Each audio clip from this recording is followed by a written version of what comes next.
all for being here today. We were talking backstage. Obviously, I don't think y'all have worked together before, but it's a wonderful way to meet each other through different franchises. And this is none of y'all's first GalaxyCon, right? You have been we love multiple. a GalaxyCon. Yes. Yeah. Have you been to Columbus? GalaxyCon. Yeah, we love it. We love it here. Yeah. Have y'all been to Columbus before? No, this is my first time in Columbus. I've loved it. Nice. I've been out there in that 15-degree weather at night, just walking. 19. Like proving it to everyone I can handle it. 19 degrees. I Oh. checked it when I was coming here, and I was like, what do I wear? Yeah. I live in Los Angeles. Yeah. How do we do this? Bundle, baby, But bundle. It's a lovely city. A lovely city. Well, I'm going to get personal a little bit with a very original question. How did you get into voice acting? Are you looking at me? All of For y'all. some reason, immediately we're You like, looked yeah. over, and then I looked over, and Very much by accident. I come from film and TV, and then I was hired for a video game called Star Wars: The Force Unleashed, and Just a little game. Awesome, nice. That was an on-camera gig because they were experimenting with what is, by today's standards, very primitive mocap. But it was on camera, so I knew how to do that. But then eventually, there was stuff that wasn't on camera, like the in-game dialogue, and then I asked very foolishly to play Palpatine in the game, and they very foolishly said yes. So suddenly that I had sort of my first voice role in that video game. And then Dave Filoni, because of that, hired me to play the son of Mortis in Star Wars The Clone Wars. And then because of those 3 episodes, he then got the ridiculous idea of giving me the Darth Maul role, which I've now been, playing that guy for forever. So by accident, I had to learn how to do it because it's very hard. It's very difficult. wow, yeah. So I grew up doing like a lot of, I did a lot of on-camera stuff as a kid, commercials. I was like 6, and my mom would call up my school and say, my son's so sick, he's dying. And then she'd call up my agent and be like, okay, let's get him to an audition every single day. And I kind of like ended up getting out of that for a while. And then later on, when I was around 13, I found voiceover. I grew up playing like a lot of video games and watching a lot of cartoons and anime. And then I started taking like voiceover classes because I was so interested in the industry. I ended up going to Anime Expo in 2014, and I ended up winning a voice acting competition there. I didn't know that was a thing. That's so cool. Yeah. So then it kind of like kick-started my career, I guess. I worked on my first show. I met a director, and then I got an agent, and then, just sort of a big snowball since then. Yeah. What was the competition? Yeah, Did you have to do a bunch of different voices, or was it? Yeah, so basically you just waited in a line and you had to get a ticket. Like they could only have so many people audition, because there's just not that much time. And they would give you 3 scripts to choose from, kind of like a cold read, right? Like Yeah, you sure. get your script. Which is a whole other skill, by the way. So Right. you also have that. Yeah, so just like as you get to the front of the line, then they give you the script and you get to choose. You're like, do you want the evil like wizard? Do you want to like play the young hero or like the random comedic dude or something? And then you could just pick whatever one you think you'd be good for. Do you do it live on stage, or do you do it like in a back room where they're judging you? It was live in front of like a That's whole crowd of people. Damn, I was so terrified. cool. Yeah. No kidding. Did you have a moment where you're like, I'm not gonna do this? Yes. Really? I Oh, didn't it even changed your want to life. get in the line. One of my friends pushed me into it and said, "Hey, let's just do this for fun." I'm like, "No. This studio, they already know. I've taken classes like at the studio. They already know who I am. If they want to give me an audition, they would give it to me." And I'm so glad I did it. Like I think back to it every day, and I'm so thankful she made me get in that line. You owe her an edible arrangement, I'd say. Definitely, Yeah. definitely. I that's, by the way, a reminder that it's okay to take a chance that you might feel dread about, but if you can push yourself to do it, I bet you would still have been glad to have done it even if you hadn't won. Definitely. Yeah. I don't know why I turned this into Oprah, but somehow I'm so I love sorry, it. Sonia. No, I love it so much. I commandeered this and turned it into a feeling I actually like to show. just meld into the couch Right, and disappear. right. They are so it's fun. extremely comfortable. I didn't know they were This going to be this is squishy. very comfy. Yeah, and of course, some of us have a couch all to themselves.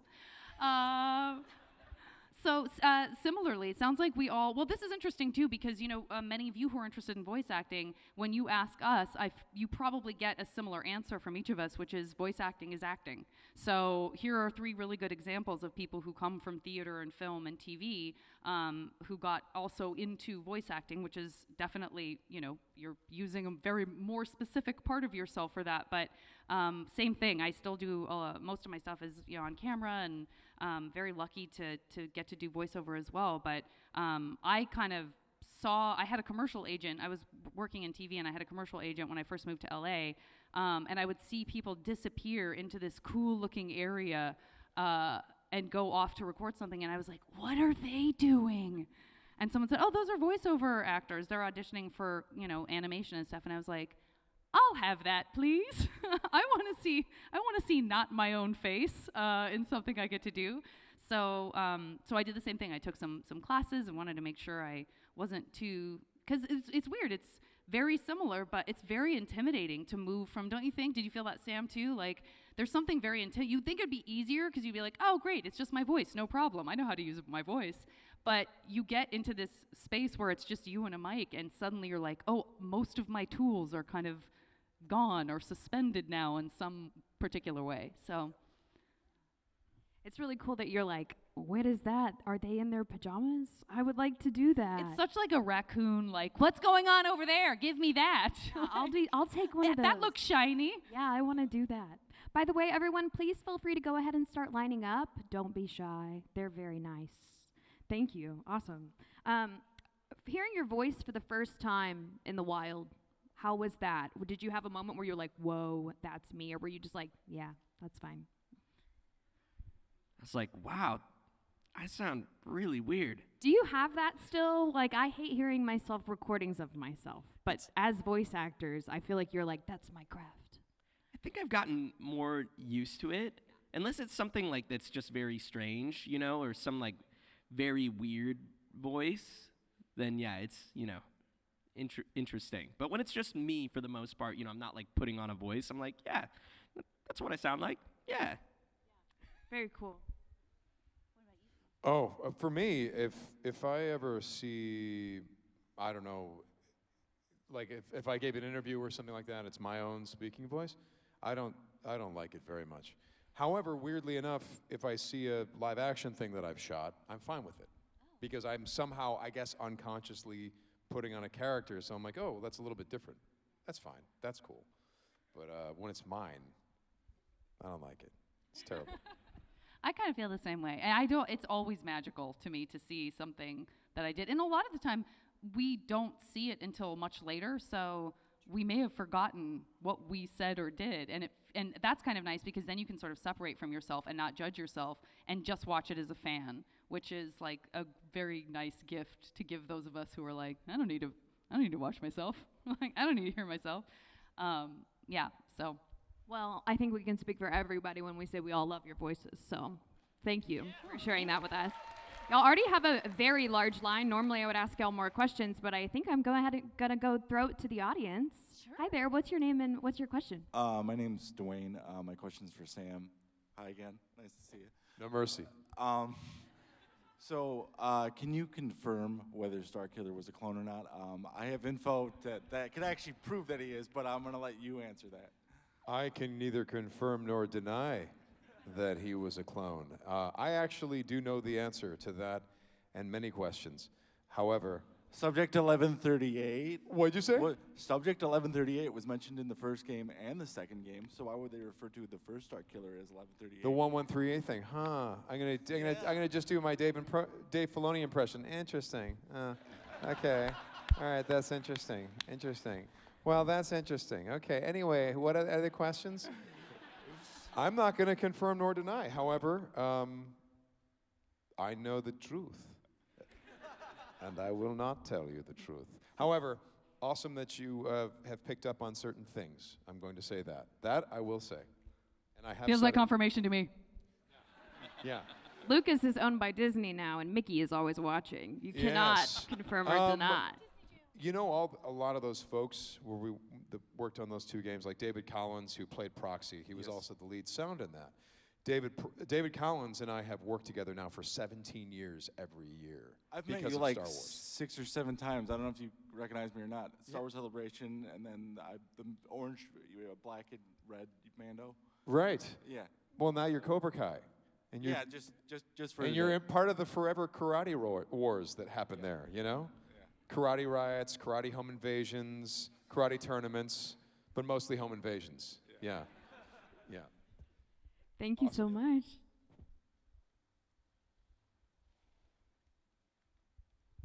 Hi there. You look amazing. Thank you. So this is a question for everybody.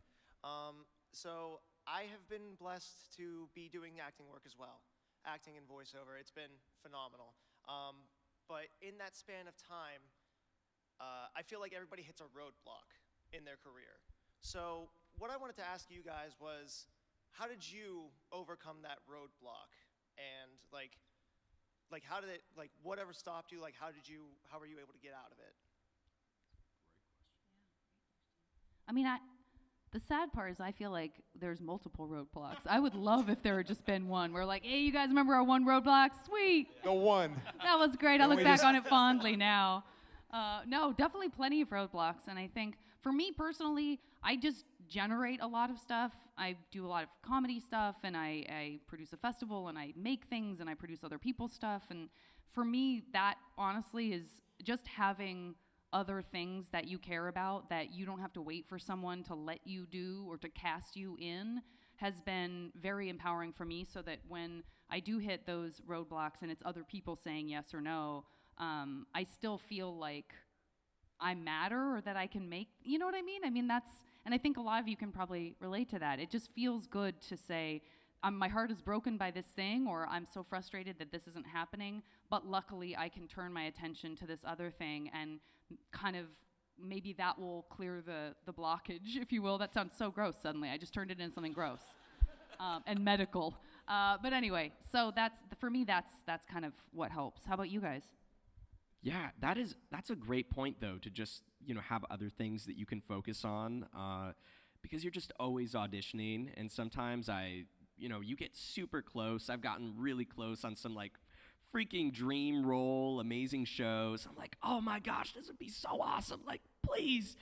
And then it doesn't happen, and then I just go back. It's like, oh, back to the old grind, audition, and it's just kind of never ending. But sort of just finding, like inspiration in other things, I think. Like for me, it was music. I'm born and raised like playing piano. I played piano my entire life. Like finding music stuff and being creative, and then just taking that creativity and being able to apply it, I guess, to the acting stuff again, and be like, and trying to remember like why I started doing this, really, because sometimes that's easy to lose. You work on all your shows, you get really busy. Sometimes it's stressful and the deadlines are insane, and you're like, I have no life right now. My friends, like, I want to hang out with people and I want to be social, but I have no life. But ultimately, I think what I'm trying to say is for me, it's been taking time for myself and having those human experiences with other people is what has improved not only my life, but also my acting as a whole, and being able to apply that and keeping me sane mentally. I remember an acting coach said to me and said to the whole class, acting has to be your life. You have to be so dedicated. You have to think about it every day. And I remember sitting back there listening to this even as a young man and being like, this doesn't sound right to me. That doesn't sound right. Life needs to be your life. Life should be your life. Everything that they're saying is absolutely true. Take all of the tools that you have right now and make yourself as happy as you can be, because you think that getting that one role, oh, if that happens, I'll be so happy. I'll wait to be happy then. It's not going to change anything. That's not going to make any struggles or problems go away. It's not going to make your life more full. You have to do that yourself. If you do that, then you'll get through the roadblock times, of which there are numerous, Because it really is like everything that they're talking about, there's a grind, and it does wear you down over the years. But if you are living a happy life and you're engaged in a lot of different things, you don't notice it as much. And therefore, you're more resilient, and therefore, you keep going when other people maybe have quit. And then if you keep going when other people have quit, well, then suddenly you get this job that you didn't, I guess I just got a job. Weird. And then you work on that, you know. So I almost do better when I'm not paying that much attention, you know. So take everything you have right now in your life and make the best life you can, because believe it or not, getting those big jobs is not going to give you a big boost and fix your life up, you know what I mean? And it's not going to create an amazing costume that is gesticulating with your hands like yours. Because I'm trying to figure, this is amazing. I love mesmerizing. That's incredible. I love it. Thank you guys so much. Thank you. Great answer. Which, by the way, applies to far more things than just auditioning, right? That's life stuff right there. Hello. Hi there. Hi. My name's Becca, and my question is going to be try to be as open-ended as possible, but what's it like voicing for different mediums, like video games versus saying dramatic podcasts? Well, that's interesting. Okay, so, all right, so Darth Maul has a certain, depending on the show, it's a kind of a different version of that character, and the dynamics are a little bit different. For example, when we did the movie Solo and it's live action, I pulled back quite a bit on the voice, but it's still the same exact voice. It's still I'm doing exactly the same thing. I'm just turning the volume a little bit up or down, you know? And then, and which I think is kind of everything, right? In voiceover, sometimes we're encouraged or really need to amp it up a little bit so you hear the performance so that the animators have something to animate to. But that's not that different than a live action performance. It's really just a modulation. You turn the volume up, you turn the volume down. You're doing all the same things. You're putting all the same things into the performance. It's just that how much are you putting it directly into your voice? And so for dramatic podcasts and stuff like that, if they're like, oh, you want it to be more like a film. Like, okay, cool. Now it's more like a film. Oh, we want it to be a little bit more bigger than life. Okay. Now it's a little bit more bigger than life. More bigger? Is that a thing? I guess depending on how much you want to give your audience nightmares. Yeah, there it is. Are you talking about the Batman thing? Yes, I am. Sorry about that. I'm sorry. That was one of the more disturbing roles I'd ever played in my life. No, it was great. I love it. Oh, thank you. Thank you. Yeah, David Goyer wrote that. Thank you. This is a question for everybody. Whenever you're playing your respected characters, do you feel nervous? Yeah. Yeah, you know, it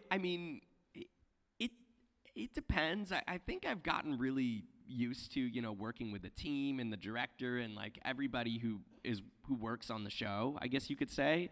So whenever I go into the studio, it feels like one big happy family. I know what to expect. We all crack stupid jokes. Sometimes we just mess around and don't get any work done for a while, but yeah, I definitely think there are those scenes, right, or things like, for example, in, you know, the Demon Slayer manga, there are certain scenes that come up that I know are very important and crucial to fans, like, you know, characters screaming, crying, dying, and I have to give it 110% on a Monday morning at 9 a.m., and yeah, so there are times that I kind of psych myself out for it. You know, I probably over-prepare my voice to do the warm-ups, and I try to, really think super, super in-depth about it. And then the director will kind of have to pull me out and be like, you're thinking too hard about this, man. Just chill a little bit. Just relax and, you know, just relax, take some time. And sometimes they'll, throw on the soundtrack or something from the show, and I'll get a chance to listen to the music, and that will put me in the scene emotionally, and I'm like, boom, locked in, and do it. But yeah, try not to overthink, but yes, definitely feel those nerves for certain scenes. Especially for new jobs, Yes. definitely, for some reason, I don't feel this way when I do on-camera stuff, but when I get cast in voiceover, I come in and think, what could I have possibly done that got me this job? And will I be able to do that again?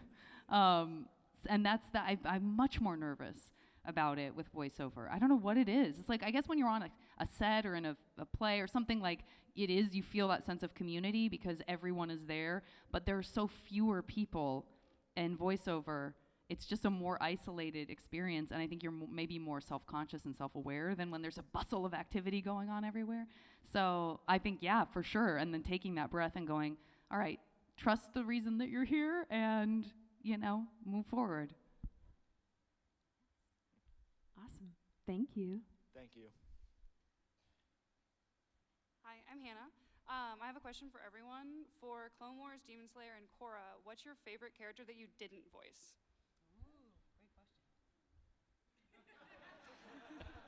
Everyone's like, I only like my own voices.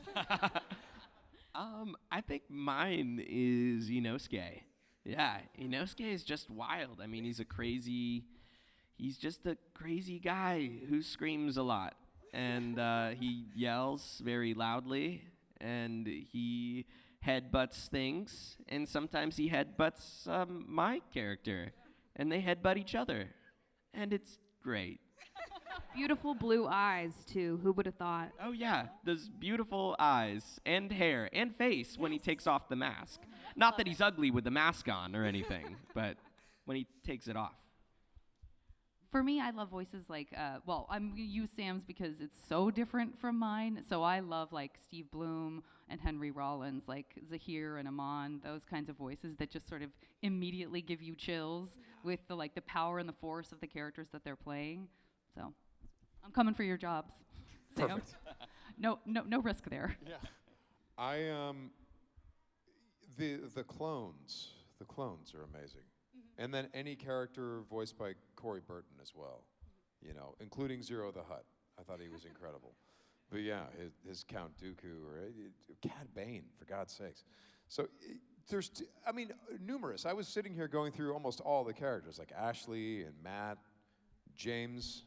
They're just, I don't know. I learned a lot being around them. You know, the lovely thing about being a new voice actor years and years ago was that we were in cast records.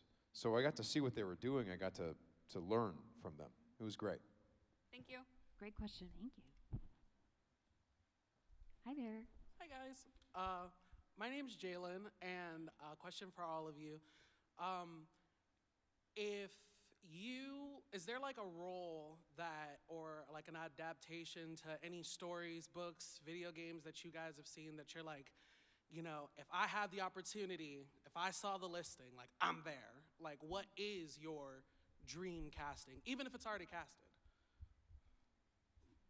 I mean, I would love to be in something X-Men related. That'd be very fun. It's tough. I know. It's a tough It's so one. hard. Yeah, like, Yeah. I don't know. Jeez. Childhood favorite media, anything like that. Yeah, like DC or Marvel. I mean, really any of those things would be. Live action, anime? Why not both?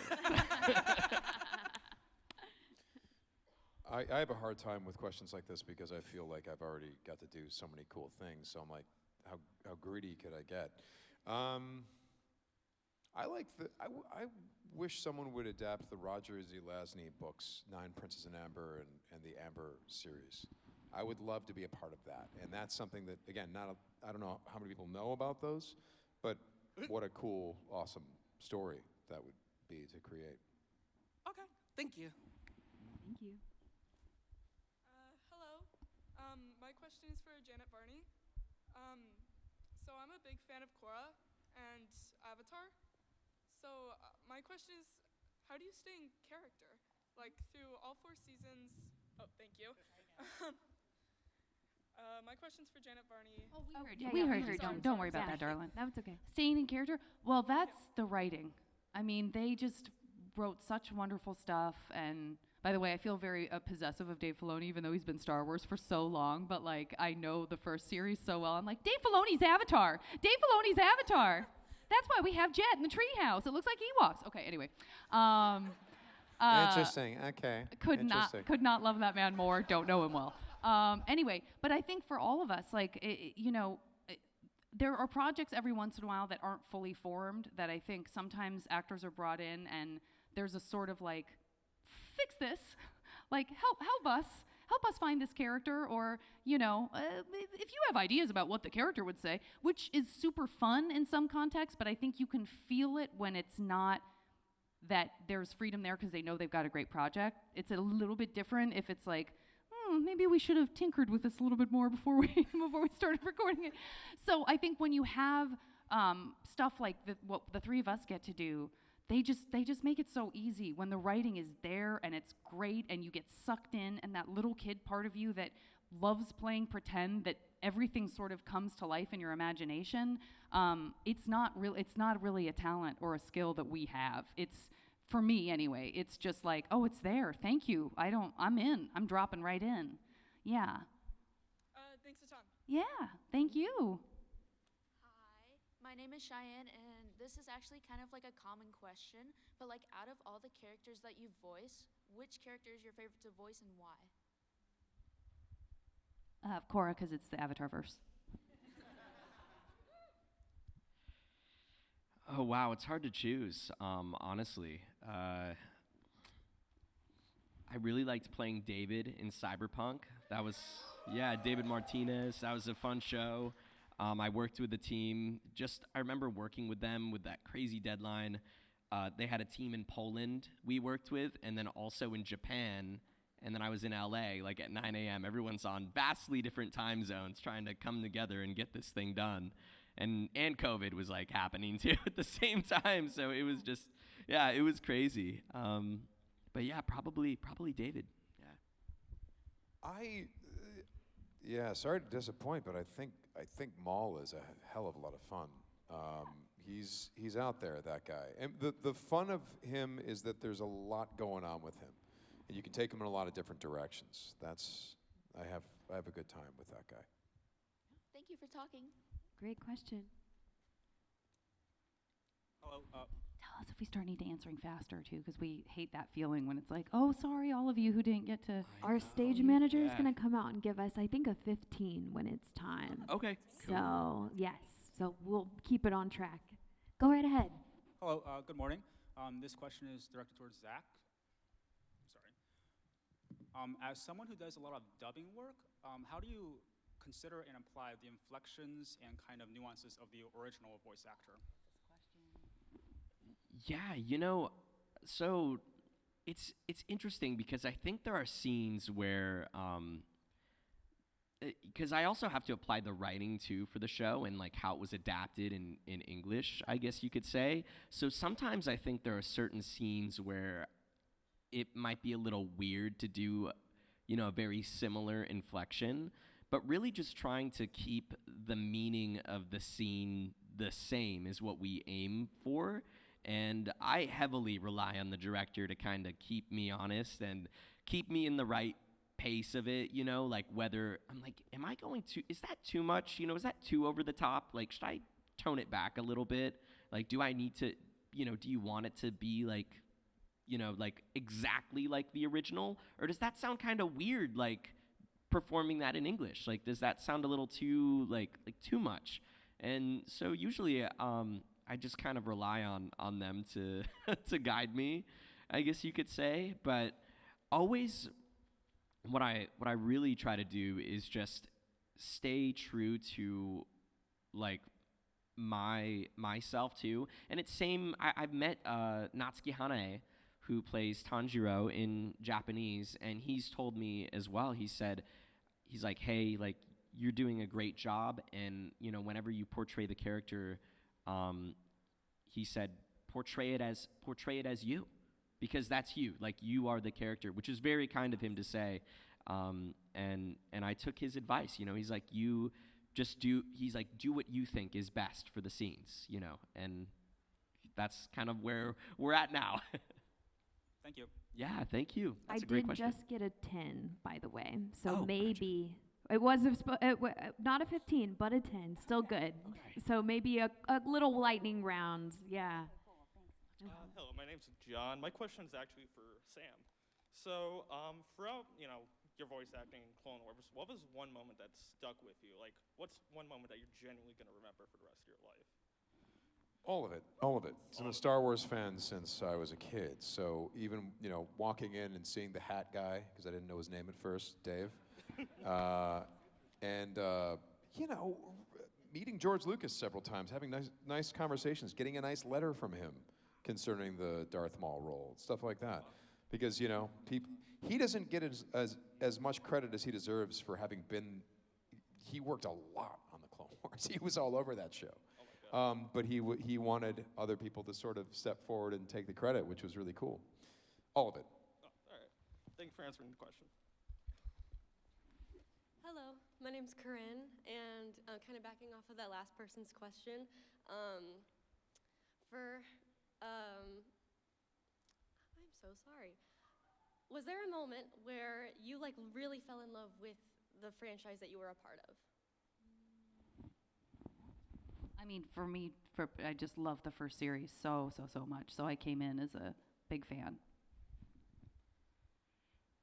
I mean, yeah, it's hard to pinpoint an exact moment, but just any of the emotional scenes, that I get to do and perform and see and listen back, and then they play it for me, and I hear the music once it's all said and done. I mean, yeah, so many good scenes. I can't pinpoint one. Thank you.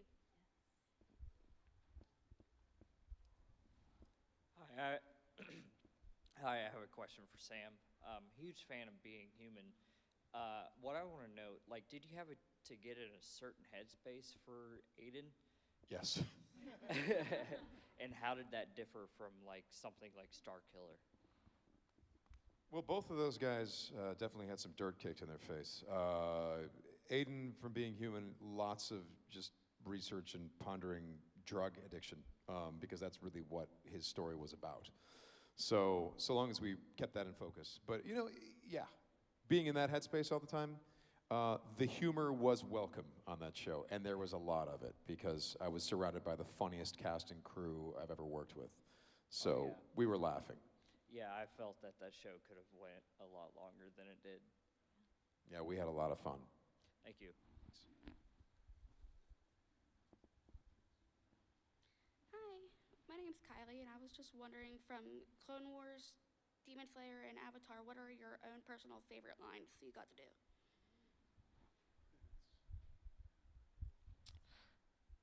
One from mine is when he was in the bath naked with Genya, and he says, and here I thought we could bond together in our nakedness. And that they did. It's impossible to choose, but in this moment, as you're asking me, I'm imagining the fact that to Rami Malek, who won an Academy Award, I got to say, "You want to go toe-to-toe with me, pretty boy?" There's a whole massacre on the Hutt homeworld, and everyone gets killed because we want information about where Jabba is. And finally, we have one Hutt, and he's like, "I'll tell you what, Tatooine." And Maul goes, "So the only thing you can tell me about where to find Jabba is that you can find Jabba at Jabba's palace." and then kill him. He gets kill the guy. He just a huge massacre, and go through the whole thing. Be like, okay, so we can find Jabba at Jabba's palace. Thank you. Dead. Thank you. Hello, I'm Taipan, and my question is: now that the pandemic is over, are there still times where you prefer to record, or do you ever record at home versus in the studio still? Now that the pandemic is over. Yeah, both. Yeah, we're seeing more cast records again, which is terrific. Yeah. Because you're so much better when you're working with the other actors. Yeah. I agree. Yeah. Awesome. Thank you. Yeah. Hi, I just wanted to know, how do you go about preparing and performing your action scenes in your respective roles? So hard. Hardest part for me about voiceover, for sure. I feel I know I've never gotten used to I'm falling it from a great distance and landing and hurting myself. I always feel like apologizing after every take, and people are like, "You're fine, you've been doing this for years." And I'm like, "I don't know, did it sound like why did I just fall and hurt myself? Maybe that'll be." Yeah, Yeah, it's a lot to prepare for. I mean, you know, sometimes I'll go in and they'll say, yeah, you have this, you have like this 13-second long scream, and I'm like, oh, okay, cool. Like I can take a breath like in the middle of it, right? So I can do like 2. They're like, no, it has to be 1, like, and it's to timing, so it has to fit like for a video game or something. Sometimes like it's specifically to a certain time. I don't know. I just warm up my voice and kind of say a prayer, and hopefully it works out. And not usually it does. Usually it does. Sometimes I like move my arms around and stuff, but it's weird, you know? You're in a padded room and it's all quiet, and it's really, like you were saying before, like it's just such an intimate thing to be, you know, it's like me and the director and like the engineer and then maybe the clients like there, and like, okay, cool, like, all right, you're on your knees, you're crying and you're screaming, and like your sister's dead, and like now you have to take this sword and go chop off this demon's head or something. And I'm like, okay, this is a lot. That's a lot. Thank you. Unfortunately, we have time for just one more.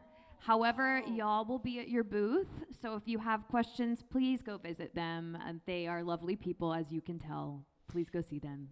What's your question? Hello, my name is Zen, and this is a question for everyone. Have you ever had a character that you could relate to, either its personal struggles or anything else that, you know, maybe it's your favorite food or something, I don't know. I think it's kind of our job to relate to the characters, you know, and it's really our job to empathize and figure out what that person is thinking and play that. And, you know, I'm funny with one of the most infuriating moments I can ever remember with Dave Filoni, which he goes, okay, Sam, well, I just remember that Darth Maul is the villain, and I think sometimes you forget that. And I was like, I was just like, dude, I'm gonna kill you, man. That's a compliment. Have you seen his face? Did you hear this voice? I know he's the villain, bro, but I can't play him like that, you know? And I was so angry, and then the next take came out really great because it was a particularly angry line. So maybe he did that on purpose. But yeah, maybe it was maybe I'm looking at it wrong, because I TP'd his house after that, and maybe he didn't deserve that. Yeah, I agree. Which is why it's equally fun and sometimes more fun to play characters that other people consider villains or adversaries. If you can connect with something that feels like, you know, it makes sense to you, then there's something very special about that. But yeah, I play a lot of like older brothers for some reason. I don't know why, but they've decided I'm like a great older brother. I'm actually an only child. So it's always interesting, you know, like whenever I'm talking about like, you know, my siblings or somebody else in a show or a game that I'm working on. But yeah, I just kind of try to like think of my family or, you know, my cousins and stuff, and put myself in the shoes like, hey, if this was the last person on Earth that's like, you know, my last living relative, like, you know, it's family, and I try to throw that in there, I guess. But yeah, no, I agree, like empathizing with our characters, or finding something I think that I can personally relate to with every single one of them. And usually there's at least 1 or 2 things, you know, that I'm really like, oh yeah, you know, I feel the same way. Thank you. Thank you. Well, thank y'all for joining us. Do you have anything that you have on the horizon that you are allowed to talk about that you would like to share with the audience before we end? That you're allowed. That's the hard part. Like, nothing under lock and key. Your podcast, amazing podcast. I do a podcast with Dante Bosco called Braving the Elements. We've gone through all of the first series of Avatar, and now we're getting into a little something else. But yeah, check it out. It's free everywhere you get podcasts. Yeah. Anything else allowed to speak on? There's stuff I can't talk about, but one thing I can talk about that I, as of like 2 weeks ago, could not talk about is we released a Star Trek short film under Paramount. Michael Giacchino, Academy Award winner, did the score. I was one of the producers on it. William Shatner was one of the executive producers. And I got to play Captain Kirk. Whoa! What? And we used digital and real prosthetics to make me into different ages of Captain Kirk. And the fact that Shatner, well, I'm getting a little weird here. The fact that Shatner liked it is blowing our minds, because he allowed me to take his character out for a spin. And it was very much intended to be his version of the character. This was not me taking it in a new direction. This was his mannerisms. I spent a long time, year and a half, 2 years, we were working on how we were going to achieve this. And I was studying everything about the man, watching every movie, listening to his autobiographies and all that stuff. So it's out there. It's called Unification. It's a little hard to find because it's an unlisted video on YouTube, but if you look, Otoy's website, O-T-O-Y, Unification, it's about a 10-minute short film, and we're just about to hit 4 million views, and not bad for an unlisted video, so. Yeah, that's Wow. great. Zach, everything under lock and key? I have a show coming out. I think it comes out in January or February. It's brand new, but no, I can't talk about it. That's fair. Yeah. Understandable. Well, thank you all for joining us. Everybody, one more round of applause for Janet, Zach, and Sam. Thanks, everybody.